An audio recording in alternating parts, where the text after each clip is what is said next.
Wow, good morning, guys. I'm back.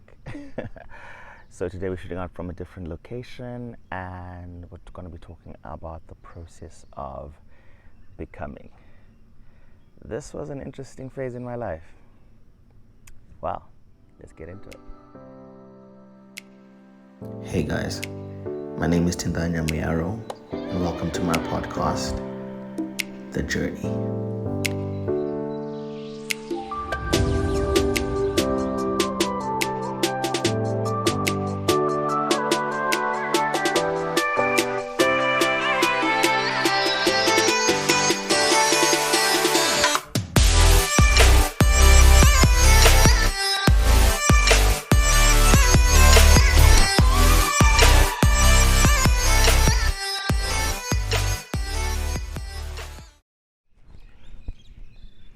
Well, guys, we're going to be talking about the process of becoming. Um, yeah, like I said in the intro, it's an interesting phase of my life, but a beautiful one at the same time. There's a lot of pain. There's a lot of um,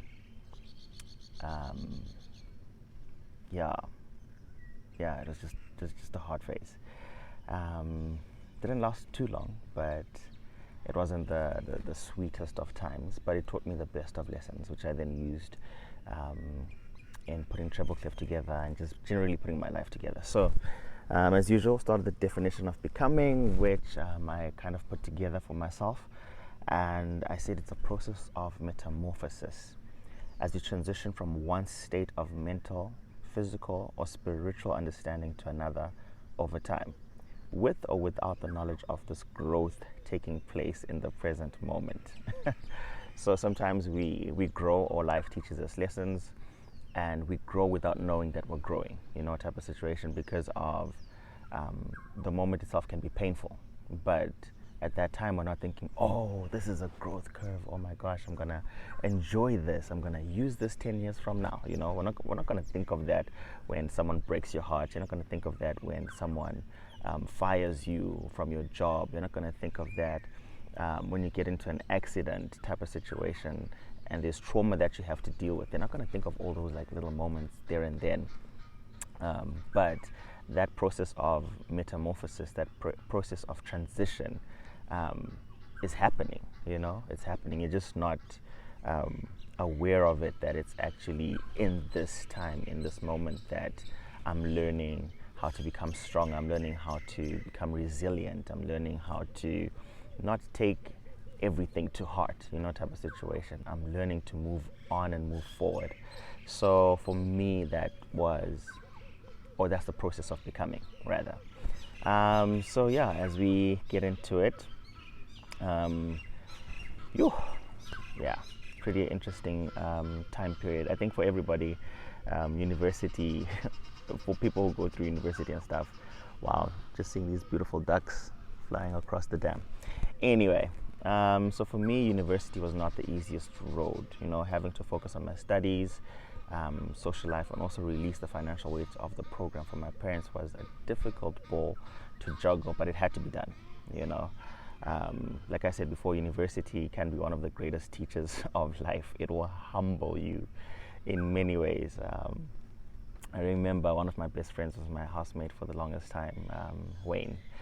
And there was a point in time where 2-minute noodles and bread were the order of the day. And I remember walking to varsity, walk a few Ks. It wasn't too long now that I look at it, but at that time it felt like it was a long distance.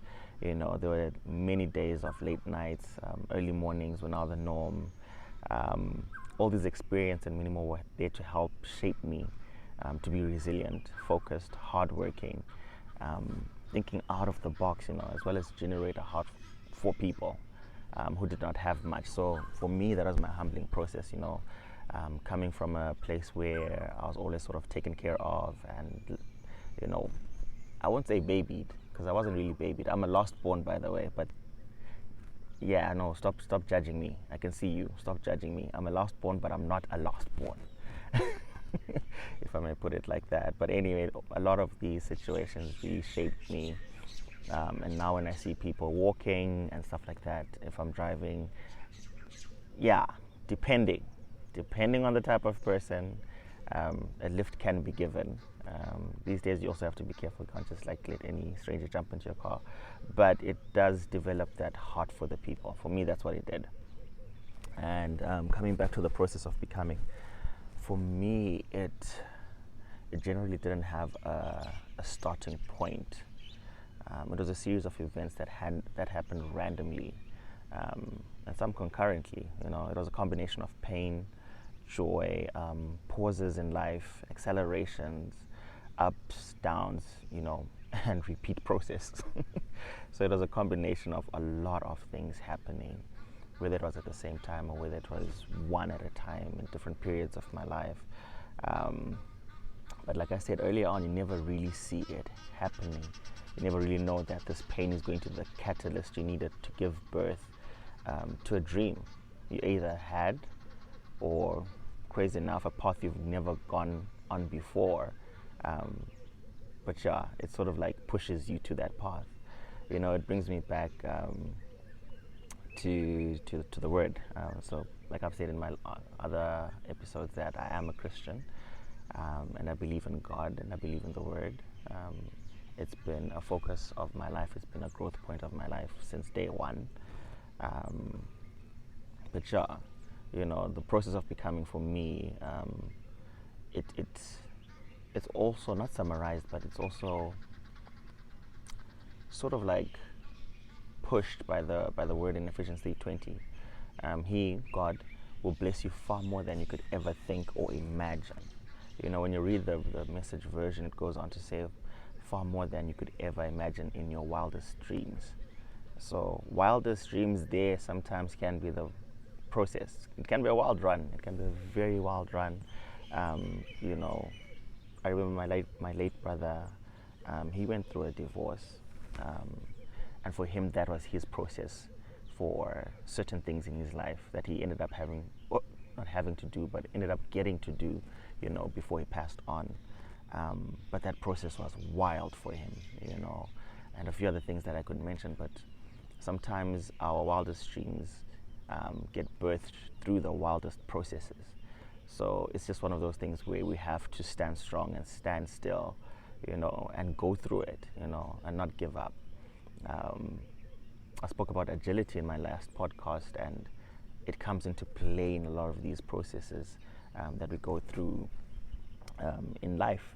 But yeah, towards the end of the year, as I continue, my exams were coming to an end at university, and I was approached by this one lady, amazing person. So as a band, we'd been playing at her restaurant. So we'd play like jazz Sundays, or sometimes on Friday nights when she would have like international guests coming through. She would ask for me to sort out the band, so I'd get my boys together and we'd go there and play. So all of that interaction, making her clients happy, and you know me, I talk a lot sometimes. I would always engage with her clients, and it would always be a blast. It would always be the teens of today call it a lit situation. So yeah, we really had a good time. But anyway, with time going, she called me up and said, "Ty, you know, I'd come and work at the restaurant." So I said, "Work at the restaurant as what?" I was studying clinical psychology at the time. I'm like, "Bruh, you don't need me." And she's like, "No, as my marketing manager." And I'm like, "But I've got no experience in marketing. You know, I'm not even like at university for marketing. I've never done this before, never studied for it, you know." But she called me, and I was like, "Look, I'm just gonna go and try this out." So I did go. I went for the interview. This dude was interviewing me. Had a really good time. Guys, there's a wasp that is flying around me. But anyway, bruh, just go your direction. Anyway, so I did this interview and went well apparently, and I was offered the position of general manager for the company. So yeah, I went from being a band member to a general manager of this particular establishment, and it was cool, you know, because I thought, oh man, I'm gonna get to interact with more people. We still play as the band type of situation, have a good time, etc, and I get paid for it. Yeah, that wasn't the case. That really wasn't the case. Anyway,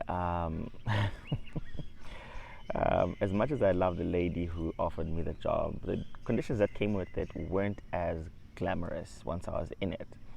I literally would get 3 to 4 hours of sleep a day, as I would be the one to open and close the establishment. This was one thing that really, for me, wasn't clearly put.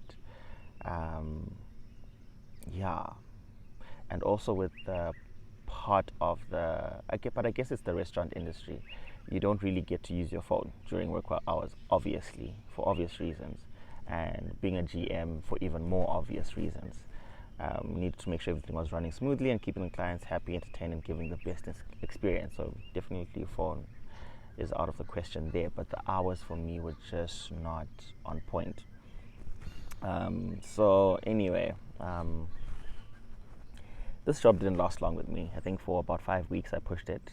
I would have to get to this establishment really early to open up for the cooks and stuff like that, so they could start setting up everything and doing what they do. And with restaurant businesses or in the industry, at some places you don't close until the last customer leaves. Sometimes they help us by closing the bar at a certain point in time, but there are some people who've mastered the art of buying bottles just before the bar closes and stacking up their table, and now it's a party for them for the next few hours.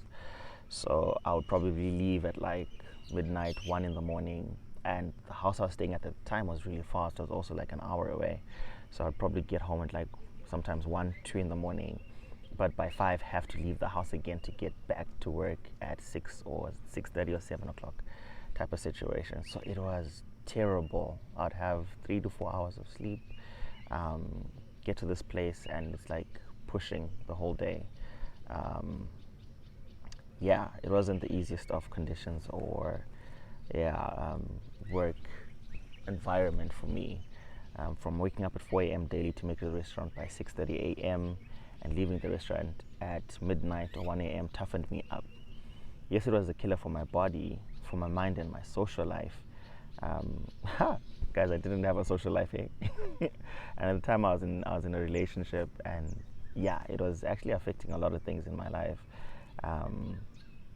But yeah, it got me to be able to work and put my mind to certain things, and work endless hours without a complaint at the time. So if a task needs to be completed currently, it's something that I've developed that tenacity and developed that drive to be able to complete a task without complaining, regardless of how hard it is. I get to see or focus on the overall goal or the overall result that would happen with that task being completed properly. So for me, that process really got me to be able to, what's that word? What's the English word? Longevity. To have that extra drive, to have that extra ability to go on. There is a word I'm looking for, but it's not coming to mind right now. Anyway, I'm gonna leave it there.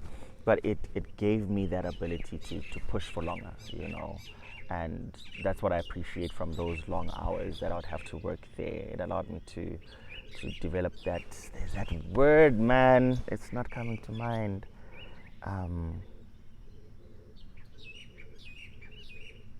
Anyway, I really am gonna leave it now. But it really allowed me to push in that regard. It was a tough process. For me at that restaurant, it only lasted 5 weeks. I couldn't take it anymore at a point in time, and I remember going my way. But I remember saying thank you to her because it shaped me, it cut me, it helped me in my process of becoming. So God basically knew that 8 years later, where I'd need to work crazy shifts like this for myself, the only way I could learn this was going through that. I remember at a point in time in Namibia when I started the academy, I would literally leave the academy at like 11 p.m. type of situation. And funny enough, I would leave the academy smiling, and I'd be walking down, I've forgotten what that street was called, and I'd be smiling, I'd be happy, I'd be singing a song, until I got to where I could get a cab home type of situation, and I enjoyed it. I'm trying to think, without that process, would I still have pushed that hard? Or by the time the last student left at 5 p.m. or 6 p.m., I'd also be closing doors and going. But I'd spend that extra 5, 6 hours working on my administration, working on my modules, working on the vision of the company, etc. And I'd be so happy doing it. I'd happily do it. I'd research on the internet, other academies, what are they doing, how are they doing it, and I'd incorporate some of these things into my methods, but always give it a tight touch type of vibe. So yeah, that was the only way I could learn how to push hard, for myself. You know, it was an environment that would be hot enough to mold the necessary character traits for me to win in my company, in my life. And for sure, Triple Cliff in Namibia was now at a point where we had a TV program, and we would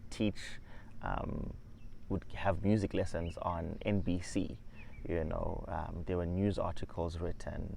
We, at a point in time, had kids coming from, or even adults coming from the Namibia School of Music, and they'd leave that side to come to Triple Cliff because of the way that we did things, or the way the word was spread about the company.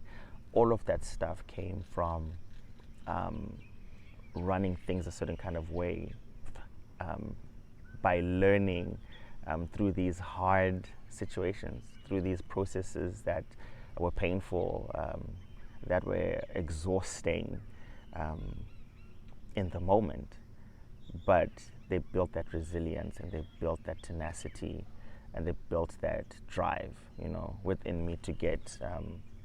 It was the necessary character building, basically, that I needed to achieve what I needed to achieve at the time.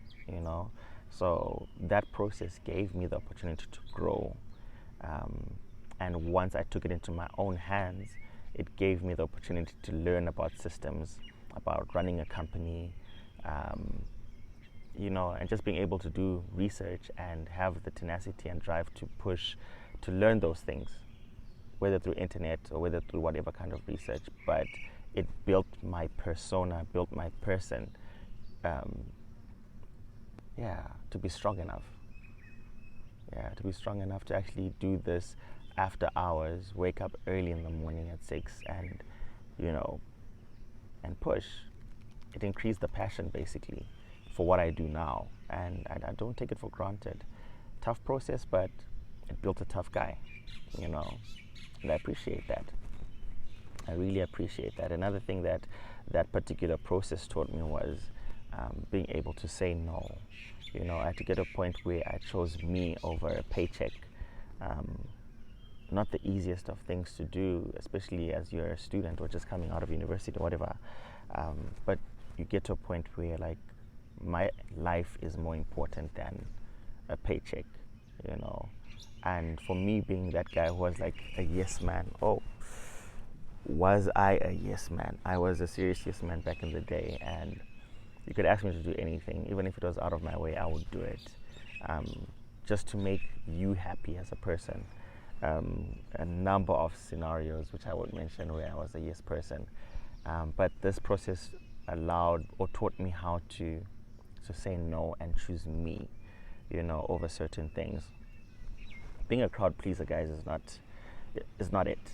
It's not it. I was that guy that I would put you before me. It's not a good thing to be a yes person. I'm not saying say no to everything, but you gotta be able to choose you first. And when you're gonna say yes to something, make sure you are doing it with a good heart, from a good place, and you're happy to do it. Don't say yes if you're not gonna be happy to do something for someone. This kind of helped me to realize that part of my life, and to be able to put that back into alignment with me, So, like, now saying no doesn't leave me in a state of feeling terrible for days and have it eat me up. I can say no to you and smile. and greet you with an even bigger smile when I see you again, you know. But it's allowed me to that process allowed me to get into this kind of like character, you know, and I love it. I absolutely love it. It protects my being. It protects my peace and my sanity and my health and my time, you know. Those are things that when you grow, guys, you get to start realizing that things like that are very important, you know. Your time is very, very important. You can't just say yes and then end up doing some task for the next 5 hours, which you're not even happy to do, you know. Your peace is compromised, your sanity is compromised. So yeah, guys, just say yes to things that you want to say yes to, and yeah, where there's a no, say no, regardless of how someone is going to treat you after that. And if they treat you badly, it also says a lot about that person and your relationship with that person. So people should be able to understand when you say no, and yeah, and keep it at that. So for me, that was my process of becoming. Working at that place was not the easiest, but it taught me so many valuable lessons, and I'm so happy that I actually went through that. But at the time, you never see the joy of it. It's painful, it's hard, it's excruciating, equal to a heartbreak, and I've had one or two. So yeah, it's hard to go through these moments, but it's preparing you.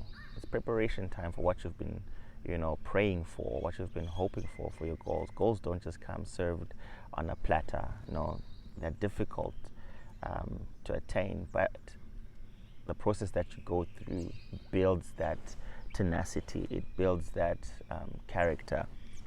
It builds that drive. Yeah, it just gets you excited about your goals as well.